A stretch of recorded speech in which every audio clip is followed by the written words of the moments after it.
Ok. Quel point on devait reprendre? Oui, alors L'épanouissement personnel. ouais. Un point intéressant qu'on pourrait ajouter sur l'équilibre entre l'épanouissement personnel et la place qu'on donne au couple dans sa vie. Oui. Je pense que ce qui est important, pour moi en tout cas, dans ma vision du couple, je pense que si on se met en relation avec quelqu'un, c'est dans le but de construire quelque chose sur le long terme ensemble. Et donc, de ce fait, pour moi en tout cas, je pense que l'autre doit être notre priorité. Je pense qu'il ne doit pas y avoir d'autres priorités que l'autre. Et de cette manière-là, à partir du moment où on se met d'accord, ça aussi c'est quelque chose qu'on fait en thérapie, de redéfinir le contrat de relation. C'est un contrat qui est implicite, et voilà, redéfinir les conditions. Et une fois qu'on s'est mis d'accord, qu'on est chacun la priorité de l'autre, tout a de la place. C'est magnifique. Ouais, c'est magnifique. Tout a de la place, parce que quand l'autre, il sait qu'il est ma priorité, bah, il ne va pas avoir peur du fait que j'ai besoin à un moment d'être un peu moins présent parce que je suis en train de développer quelque chose qui est prenant, ou parce que des fois je suis simplement un peu renfermé sur moi-même parce que je passe j'ai une vague un peu moins positive qui me passe dessus. C'est pas grave, l'autre il sait qu'il est ma priorité. Donc c'est pas le simple fait de le savoir, il faut le montrer au quotidien. Mais je pense que quand on a compris que pour pouvoir développer son couple, il faut en faire une priorité, il faut que l'autre soit notre priorité. Après, tout le reste a de la place. Parce que par exemple, il y a une question qui revient très souvent, c'est la place de la belle famille. Oui, je voulais en parler. Oui, alors justement, voilà. La place de la belle famille. Et il y a une question qui revient énormément, mais qui est prioritaire entre ma mère et ma femme? Ben, dans ma vision des choses, je pense qu'étant donné qu'on vit avec sa femme ou avec son mari, c'est lui qui doit être la priorité. À tel point que je pense que c'est même bénéfique pour les parents. Parce que qui sera à nos côtés quand on devra s'occuper de nos parents quand ils seront âgés jusqu'à 120 ans? Bravo. C'est notre conjoint. Si on n'a pas été capable de construire quelque chose de solide avec son conjoint, on ne pourra jamais s'occuper pleinement de nos parents quand ils en auront besoin. C'est l'EHPAD, quoi. Ouais, ben, exactement. Et même ça, parce que l'EHPAD, il faut le payer. C'est ça. L'EHPAD, il faut le payer. Et donc, si demain, on a un de nos parents, Loal et nous, qui doit être dans un établissement médicalisé, etc., comment on va pouvoir justifier le fait d'aller investir autant de moyens pour le parent? Si l'autre, il sait qu'il est notre priorité, il va le comprendre. Si pour lui, il se sent la troisième roue, il est relégué sur le côté et puis qu'il passe toujours en deuxième ou troisième plan après les parents, après les enfants, après le travail, après, il va pas nous laisser l'espace pour pouvoir aider et apporter aux autres ce dont ils ont besoin. C'est beau la chorma. Tu sais, c'est des choses, c'est tellement clair, c'est tellement évident et la majorité, on passe à côté, quoi. Bah, ouais, malheureusement. C'est comme ça. Et même pour pouvoir, pour pousser encore plus sur le principe, il y a une question qui revient énormément, c'est quelle est la priorité entre les enfants et le couple? Oui, aussi. Et moi, c'est un des drivers qui a fait que j'ai envie de faire ce métier. C'est que dans ma vision des choses, la meilleure chose qu'on puisse faire pour nos enfants, c'est de leur montrer que notre couple est la priorité. Parce que quand on fait ça, on leur offre un foyer qui apporte la sécurité. Un enfant, ce dont il a besoin, c'est de se sentir en sécurité. Un enfant qui a grandi dans un espace où il ne se sent pas en sécurité, ça se ressent tout de suite. Il va aller chercher la validation des autres constamment, il va aller chercher à s'attacher à toutes sortes de gens qui sont des fois pas du tout recommandables. Donc en fait, si on fait passer nos enfants en premier, forcément le couple il va prendre un coup. Quand le couple il prend un coup, on offre à nos enfants un foyer qui n'est pas sécurisant. Et donc en fait, des fois on croit qu'on va faire du bien à nos enfants en les priorisant par rapport à notre couple, mais c'est un bien qui est peut-être instantané. C'est-à-dire que sur le moment, l'enfant il s'est senti content parce qu'on l'a laissé réveiller jusqu'à 1h du matin, on a joué avec lui, et c'était pas le moment. Un enfant à cette heure-là, il doit dormir, normalement, et c'est un moment, quand on a une vie, on travaille du matin au soir, si on a quelques heures le soir, c'est un moment où on peut essayer d'attraper un petit moment pour développer quelque chose dans notre relation, juste pour être ensemble, ne rien faire de fou, juste être ensemble, parler, boire un thé. Donc en fait, on croit qu'on lui a fait du bien à l'instant T, mais à la longue, il va forcément se rendre compte qu'il y a un problème, qu'il y a quelque chose qui est dysfonctionnel, Et donc, encore une fois, je pense que quand on met en priorité notre relation, on met en priorité notre conjoint, on donne la possibilité à tout le reste de se développer de manière positive. La technologie. Bon, en fait, chaque sujet, on pourrait rester des heures, évidemment. Ouais. Hein, c'est passionnant. On va le faire en 3 fois. Voilà. on coupera, on fera des partie 1, partie 2. Voilà, c'est un nouveau challenge. Moi, j'ai grandi dans un monde sans technologie. Télévision noir et blanc, une seule chaîne, de 18h à 22h. Ensuite, il y avait la mire, d'accord. C'est que les gens riches qui avaient un téléphone fixe. Donc, au début, on n'avait pas de téléphone du tout. Voilà. Et voilà. Mais maintenant, on est voilà, les écrans, la montre connectée. Tout ça, et c'est fini. On est connecté 24h/24. Alors, c'est vrai que pour beaucoup, très souvent, on va aller voir toutes les nouveautés comme des agressions, comme des problèmes. Ouais.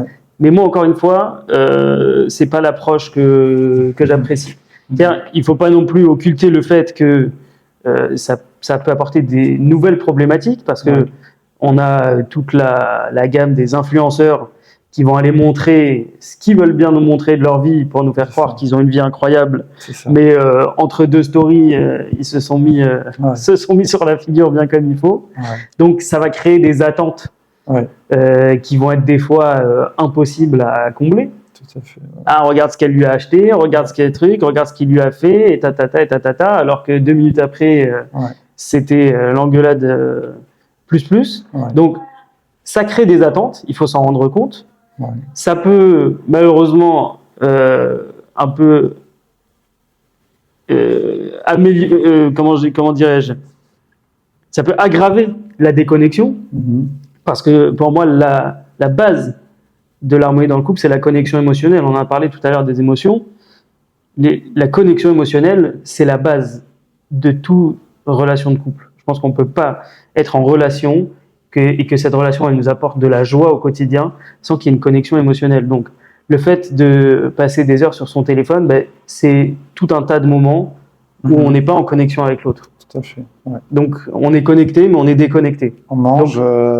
Voilà, on mange chacun sur son téléphone. Voilà. Exactement. Donc, il faut se rendre compte de ça, mais je pense qu'il ne faut pas non plus en faire une fixette. Ce fléau. Chaque époque a eu ses défis. Et il faut voir comment on peut transformer ces défis en outils. Et pour moi, aujourd'hui, il y a énormément de choses sur les réseaux qui peuvent nous aider à mieux entrer en relation, à mieux communiquer, à mieux se connecter. Et donc, si déjà on a tous ces outils de technologie qu'Hachem nous a mis entre nos mains, parce qu'en fin de compte, qu'on le veuille ou non, si aujourd'hui on se balade avec nos smartphones, nos ordinateurs et nos montres connectées, c'est la volonté d'Hachem. C'est tout. Il n'y a pas de négociation là-dessus. Donc, la seule chose qu'on peut faire, c'est l'utiliser à bon escient pour notre parcours personnel. Parce qu'en fin de compte, tout ça, c'est la résultante de la volonté d'Hachem, c'est-à-dire que ça fait partie de notre avodat Hachem, notre service divin. Tout ça, ça doit être mis au service du divin. Et pour moi, le couple, c'est le meilleur endroit pour développer le divin. Parce que si on regarde ce qui est écrit dans les textes sur la connexion dans le couple, c'est incroyable. La chambre à coucher, aujourd'hui, dans les textes, c'est considéré comme le Kodesh HaKodashim, le Saint des Saints, l'endroit le plus saint du monde qu'il y avait. Le jour de Kippour. Le Kohen Gadol, il pouvait rentrer là-bas une fois par an, le jour de Kippour.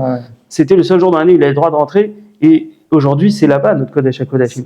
Donc ça veut dire que tout se joue, tout notre avodat Hashem, elle se joue dans le couple. Si son couple, on le laisse crever comme ça, on perd un énorme morceau de sa avodat Hashem, de son développement, et on perd quelque chose d'important. Donc je pense qu'au lieu de se focaliser sur le problème, comme l'approche thérapeutique, elle est orientée solution.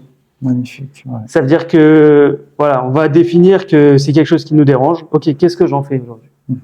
Donc, au lieu de scroller sur des trucs inutiles, on va aller scroller sur des comptes qui vont nous apporter du contenu positif dans la relation, dans son rapport avec Hachem, dans son rapport avec la Torah. Et puis on va en profiter. Bah tiens, t'as vu ce que j'ai vu? Voilà, hop, on va envoyer un petit post à son conjoint. Qu'est-ce que t'en penses? Et voilà. Et puis on a utilisé la technologie, on en a créé un sujet de conversation. Et au lieu de faire quelque chose qui nous déconnecte, bah, ça nous a connectés. Oui, et puis aussi la connexion. Bon, à mon époque, quand tu partais le matin, j'ai connu ça au début à la yeshiva. Bien sûr. Ouais. Je partais le matin, il n'y a plus de nouvelles jusqu'au soir. Alors que là, des petits WhatsApp, un petit smiley, un petit truc. Exactement, ça nous permet. N'oublie pas la plaque d'œuf. mais oui, mais ça nous permet de prendre. T'as mis le shampoing. Mais justement, moi je trouve que c'est un excellent baromètre. Ouais. Parce que si on remonte un peu son fil de conversation avec son conjoint, et qu'on voit que le dernier cœur qu'on s'est envoyé, le dernier je t'aime qu'on s'est envoyé, il date de 2021. C'est ça. Ben, je pense que c'est un bon baromètre pour se dire, bon, il y a peut-être quelque chose à améliorer. J'aime remarquer des fois, on va, quand il y a une certaine retenue, une sniout comme ça, peut-être qui est trop forte, on va se lâcher un peu plus dans mon chéri, je t'aime, trésor, alors qu'on ne se le dit pas forcément. Enfin, je parle pour certains. Pour certains, bien sûr. Voilà. C'est un écran. Voilà. C'est un écran, ça permet d'être protégé par quelque chose. Donc, encore une fois, c'est un outil qu'on peut utiliser à bon escient de plein de manières. Pensez à envoyer un petit texto à son conjoint au milieu de la journée. Ça peut créer une connexion qui va être immense dans la durée. Un petit truc tous les jours, c'est énorme. Alors, le domaine des finances. Alors, les finances, c'est vrai. Alors, les finances, bien sûr, bon, moi j'ai ma vision des choses, mais encore une fois, je pense que en tant que thérapeute, ma mission, c'est pas d'aller faire le procès des gens qui viennent me voir. Ma mission, c'est de montrer aux gens qui peuvent définir des règles dans leur relation qui leur conviennent tout simplement. Donc je pense que à partir du moment où les finances, elles posent problème, eh bien, on établit des règles pour éviter ces problèmes. On établit des règles pour que ça ne vienne pas entacher l'harmonie à laquelle on aspire dans notre couple. Maintenant, voilà, moi j'ai une approche qui est aussi guidée par la Torah. Et dans mon approche, quand je parlais tout à l'heure de la Gemara, il y a une Gemara qui est magnifique. C'était Rav Nachman, je crois, qui disait au Kirou lena shaykhu birde shetitatru, honorez vos femmes pour vous enrichir. Tout à fait. Comme on voit que Avram Avinu, il ramène le pasouk là-bas, où l'Avram est-il ba'avoura. Quand Sarah, elle a été faite prisonnière, le roi qui l'a faite prisonnière, il a fait du bien à Abraham, pas grâce à Sarah, pas bisruta, ba'avoura. C'est quoi ba'avoura? C'est pour elle. Ce qu'elle apprend à la Gemara de là-bas, c'est que toute la bénédiction qu'un homme il reçoit dans sa vie, c'est pour sa femme. C'est pas grâce à sa femme. C'est pour elle. C'est quoi? C'est pour elle. Ça veut pas dire qu'il y a rien qui te revient. Ça veut dire que pour que toi tu aies quelque chose, il faut qu'il y ait quelqu'un à qui tu donnes. Si à l'autre tu lui donnes pas, pourquoi Hachem il va te donner? Donc, je pense que plutôt que de se focaliser sur ce que l'autre veut, sur ce que l'autre dépense, sur ce que l'autre me coûte, etc., plutôt que de se focaliser sur ça, se focaliser sur quelque chose de complètement contraire. Et c'est contre-intuitif, parce qu'on va dire, mais c'est pas possible. Si je lui donne tout, j'aurai plus rien, je vais être ruiné. Non. Quand on permet à cette dynamique positive de rentrer dans notre couple, au contraire, l'autre il va se responsabiliser. L'autre c'est un adulte, on n'a pas un enfant en face de nous.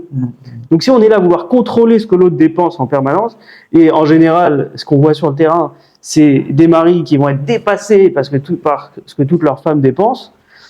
Je pense que plus on va essayer de contrôler ce que fait l'autre, plus l'autre va vouloir nous montrer qu'il arrive à le faire sans qu'on le contrôle. Donc on va nous-mêmes alimenter ce problème. Donc pour que ça soit pas un problème, je pense établir des règles qui conviennent à chacun, et à partir de là, il n'y a plus de problème. Alors j'avais une question qui était prévue, mais elle n'a plus tellement sa place. Est-ce qu'il y a des couples où tu leur dis, écoutez, je suis désolé, je ne peux rien faire pour vous, c'est foutu, il n'y aura plus que le guet, il n'y a plus que le divorce, ou pas? Alors, récemment, quelqu'un, je ne connais pas directement, mais un rave avec qui je travaille, il m'a dit qu'il s'occupe d'un couple qui a consulté un rave qui lui a dit divorcer. Encore une fois, mon approche thérapeutique, c'est pas du conseil. Je vais prendre aucune décision à la place des gens. D'accord. Donc déjà, partant de là, ça limite énormément les cas où on va dire je peux plus rien faire pour vous. Casse. Ça limite la casse. Ouais. Ça limite la casse. Mais c'est vraiment ça. Ouais. Parce que quand on prend sur soi le problème des autres, c'est une responsabilité qui est énorme. On n'est plus 3, on est 4, ça va plus. et alors, en plus de ça, quand on prend le problème des autres sur les épaules, les autres, ils se déresponsabilisent. C'est ça, ouais. Donc moi, je pense que le seul cas où je dirais à des gens, je peux pas vous aider, c'est quand les gens, ils veulent pas, eux, avancer. Ou bien, dans le cas où je manque de compétences. Alors, à ce moment-là, c'est mon échec, c'est pas le leur. Mais pour moi, il n'y a pas vraiment de limite. Après, il y a quand même, c'est pas une limite, mais c'est une limitation. C'est-à-dire qu'il peut y avoir des choses qui vont nous freiner dans notre accompagnement. C'est des cas où il va y avoir besoin d'un accompagnement médical, un accompagnement psychiatrique, ou voilà. Là, dans ces cas-là, on va utiliser ça comme un outil additionnel. On va utiliser le médecin ou le psychiatre comme un co-thérapeute pour nous aider à diminuer l'impact d'une condition psychique, psychiatrique ou X ou Y pour qu'elle ait moins d'impact sur la relation. Et nous, on va continuer à accompagner les gens pour qu'ils améliorent leur relation.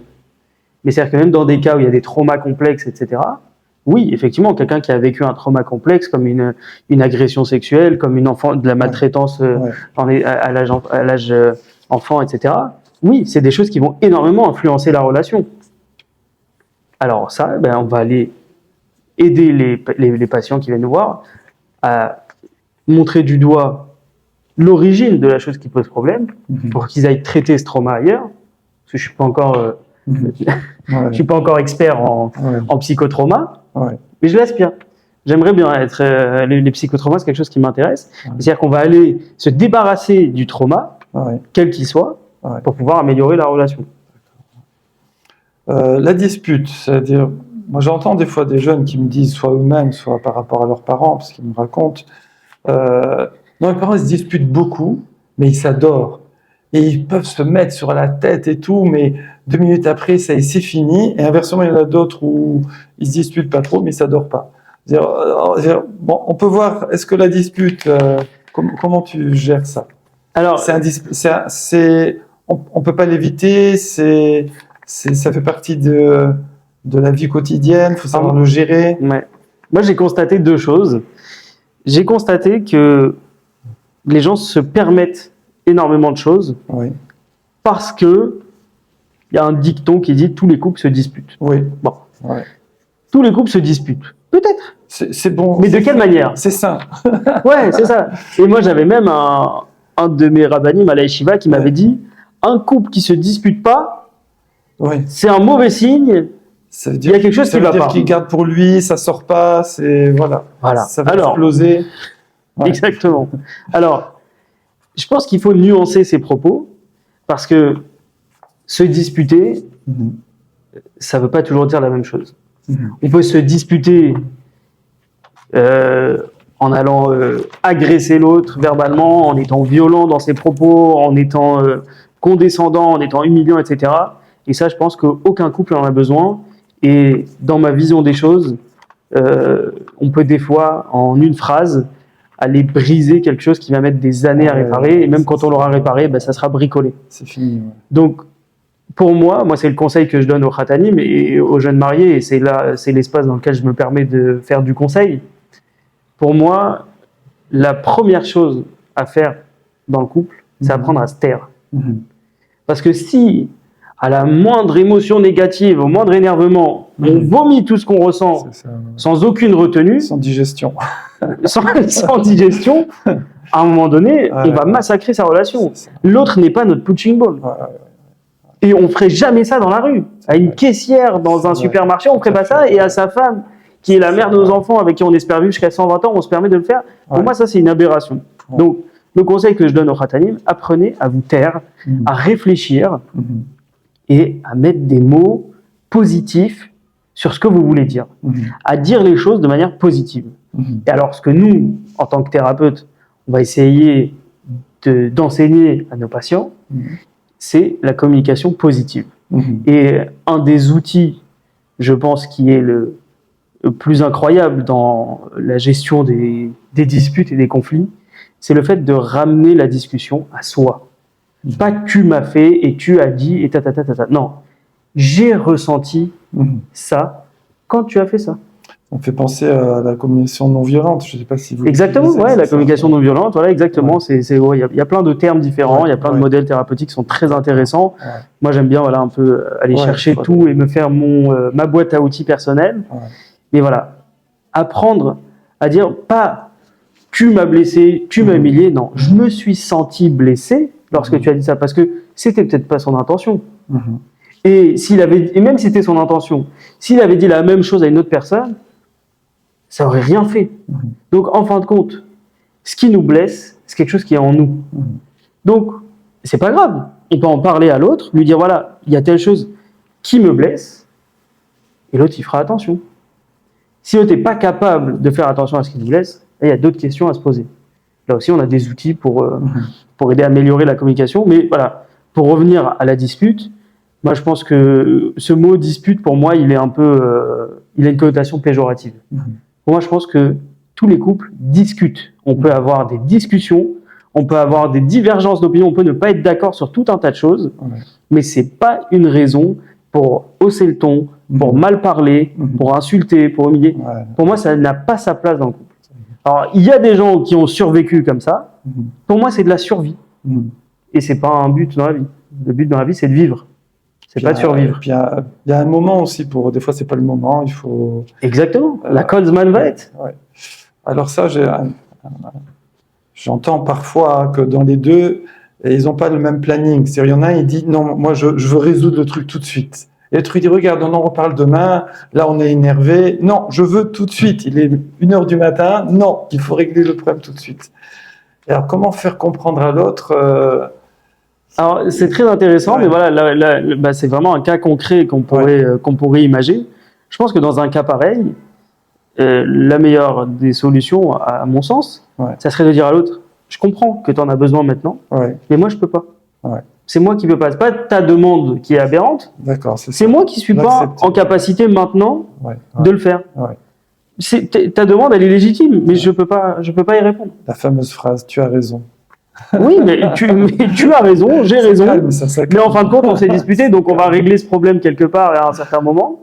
Mais je pense que même si on a des besoins dans sa relation, je pense que c'est important d'être à l'écoute de l'autre. Parce que même si on peut avoir tout un tas de besoins, si l'autre n'est pas en capacité à nous donner ce qu'on attend, il faut l'accepter. Et d'ailleurs, c'est une phrase que j'aime beaucoup dire aux frataniers, aux jeunes mariés. Si on s'attend à tout, on sera content de rien. Si on s'attend à rien, on sera content de tout. Pourquoi ? Je fais un exemple. Vous allez au supermarché, vous prenez vos courses, vous les payez. Vous attendez qu'après la caisse, il y ait vos courses. Donc quand on vous donne vos courses après qu'on les ait passées à la caisse, vous n'êtes pas content. Ah yes, j'ai mes courses. Ben non, j'ai amené mes courses, j'ai payé, j'ai le droit d'avoir mes courses. C'est la moindre des choses. Donc je m'attends à les avoir. Si dans le couple, ce que l'autre m'apporte, je l'attends en permanence, quand il va me le donner, il va faire tout un tas de choses qui vont être des preuves d'amour, qui vont être des choses qui auraient pu alimenter la relation, il va faire tout un tas de choses, mais je vais prendre ces choses-là pour des choses normales, des choses qui sont, c'est basique, c'est le minimum du minimum, avec tout ce que je fais, c'est au moins ça, etc. Donc je ne serai jamais content. Ça n'y a pas d'appréciation. Et à l'inverse, si je m'attends à rien, quoi qu'on me donne, je vais être content. Et dire je m'attends à rien, ça ne veut pas dire que rien ne me revient. Il y a peut-être tout un tas de choses qui te reviennent. Tu es peut-être un mari ou une femme extraordinaire et tu es digne qu'on te couvre de cadeaux et de louanges. Mais si tu t'y attends, tu vas prendre comme quelque chose de normal. Tu vas être blasé toute ta vie. Si on interviewait ton épouse... Ah, surtout pas. Non, je rigole. Est-ce qu'elle nous dirait « Ah ben franchement, la première qui a gagné dans cette formation, c'est moi ». Alors, est-ce que tu as évolué? Alors, oui, mais quand même. Et c'est aussi un autre des drivers que j'ai depuis longtemps. Le premier driver de toute cette évolution, ça a été mon couple personnel. Depuis tout petit, j'imaginais ma relation, j'imaginais mon couple. Très très tôt. Très très tôt, c'était un objectif que j'avais, d'avoir un couple harmonieux qui allait me permettre d'avoir un espace qui va me donner des forces, un espace qui va être empli de positivité. pour moi, c'était quelque chose d'important. Donc, même si, comme tous les couples, on traverse des moments qui sont un peu challengeants des fois, je pense que quand même, je pars d'une base solide, Bilal Nara, et à mon sens, on peut pas se vouloir thérapeute de couple, conseiller conjugal, madri khatanim, tout ce qu'on veut, si soi-même, c'est pas des choses qu'on applique. Malheureusement, dans mon parcours, j'ai rencontré énormément de gens qui sont dans des postes comme ceux-là et qui, par le fait que je les connaisse de près, n'en sont pas très dignes. Il faut faire attention à qui on choisit, je pense. Donc, moi, voilà, c'est quelque chose, avant même d'être thérapeute et d'être formé, c'est un aspect de ma vie sur lequel j'accorde énormément d'importance. Ça, c'est la première chose. Maintenant, bien sûr, avec les outils thérapeutiques que on m'a enseignés, que j'ai appris, forcément, mon couple, il a évolué. Parce que si je ne les mets pas en application, j'aurais du mal à les conseiller aux gens. Donc, pour moi, le propre de toutes ces formations, ça a été une thérapie aussi. Ça m'a appris énormément de choses, ça m'a appris à aborder les choses sous des angles différents, etc. Donc, je pense qu'elle dirait qu'elle est contente de ces formations. Et puis, j'en profite pour la remercier pour son soutien inconditionnel. Alors, si elle regarde l'interview, elle peut mettre en commentaire voilà. Je confirme, je valide. Franchement, elle a été d'un soutien. Mais voilà, ça revient à ce que je disais tout à l'heure. L'épanouissement personnel, il peut se faire parce que le couple, il est stable, il est fonctionnel. Si mon couple, il n'allait pas, jamais j'aurais pu faire toutes ces formations parce que ça a demandé à ma femme énormément d'efforts, parce que c'était tout autant de moments où j'étais pas à la maison pour participer au fonctionnement de la maison. J'ai 3 enfants entre 4 ans et 10 ans. Ça demande... Déjà, waouh. Ça va vite, ça demande du temps, ça demande de la participation. Et donc, voilà, sans elle, je ne serais pas arrivé à ça. Et si j'avais fait passer, si j'avais fait passer mes besoins personnels avant notre couple, j'aurais eu ni l'un ni l'autre. Alors, quand tu as donné l'âge de ton aîné, je sais pas si c'est un garçon ou une fille. C'est un garçon. Donc 10 ans, tu as dit bientôt 32, donc ça fait 22. Alors, ça m'a fait penser à une question, c'est que, est-ce que tu conseillerais aux jeunes, mariez-vous le plus jeune possible, ou comment trouver l'équilibre entre se préparer au mariage, bien que tu as dit qu'on n'est jamais prêt tout seul, il faut se marier pour se préparer, si on peut dire, pour parler vite, et en même temps, pas trop tôt, pas trop tard. Alors, c'est une excellente question. Je pense qu'il n'y a pas de règle qu'on pourrait vraiment appliquer à tout le monde. Alors, c'est sûr que ma référence, c'est la Torah, et que quand on regarde dans les textes, bien entendu, on conseille, c'est fortement recommandé de se marier le plus tôt possible, mais il ne faut pas que ça soit au détriment du mariage lui-même. D'accord. Donc, bien entendu, on n'est jamais prêt à faire quoi que ce soit tant qu'on ne l'a pas fait, mais on peut toujours se mettre en condition pour créer le contexte qui va permettre à la chose de se faire de la meilleure des manières. Ça, oui. Donc, c'est-à-dire que, à voir, selon les cas, quel est le contexte dans lequel on se trouve, et savoir est-ce que c'est une bonne idée de se marier dans un contexte pareil ou pas. Maintenant, ce que moi j'aime bien développer avec les jeunes mariés que je côtoie, c'est le fait que aujourd'hui, on a énormément de gens qui vivent en relation sans être mariés longtemps, puis ils se marient et ils divorcent. Ça, j'ai eu ça. On en a plein. Pourquoi ? Dans ma vision des choses, c'est parce que une relation non engagée n'a rien à voir avec une relation engagée. Et donc, plus on va se développer notre système d'une certaine manière, plus le mariage il va venir tout bouleverser. On perd les repères. Voilà. Donc, pour moi, c'est vrai que ça fait peur de s'engager. Moi, j'ai plein de gens que je côtoie parce que j'ai fait des formations où je suis avec des non-juifs, donc ils n'ont pas du tout les mêmes modes de vie que moi. Ils me disent, mais comment t'as fait ? T'étais fou. Parce que moi, pour mon cas personnel, j'ai rencontré ma femme en mars. En avril, on s'est fiancés. En juillet, on s'est mariés. Tu as traîné un petit peu quand même. Et ça, moi j'ai traîné. Et le chatran, il était stressé. Je vois les jeunes de plus en plus. J'ai plusieurs couples ici qui fréquentent le centre. Alors, ils vont se fiancer en 2027 et se marier en 2028. Ils ont déjà prévu la date. Je dis, mais c'est pas possible. Mais Ouais. Bah, en fait, ils vont se rajouter des problématiques qu'ils n'auraient pas eu. Le cas le plus fort que j'ai eu, je me souviens, j'étais à la montagne, quelqu'un m'appelle, c'est en plein été, pendant les vacances, il m'appelle, on m'a donné votre numéro et tout. Je lui dis, écoutez, c'est un peu compliqué, je suis pas à Paris. Non, mais c'est urgent, je veux dire, il faut que je vous parle. Bon, il me raconte son histoire. Et après quelques mois de mariage, sa femme dit qu'il est fou. Je dis, mais qu'est-ce qui fait dire à votre femme que... Non, elle dit, je suis fou et elle veut parler à personne, elle veut plus rien savoir. Et en discutant, je découvre qu'ils ont vécu 4 ans ensemble avant. Alors, voilà, c'est typique, quoi. Voilà. C'est typique. C'est typique. Terrible, ouais. Alors voilà, encore une fois, ça a rien pour moi, ça n'a rien à voir avec la halakha, même si la halakha, ça reste quand même une excellente boussole dans notre vie. Mais c'est-à-dire que des fois, les gens me disent vous êtes fanatique, etc.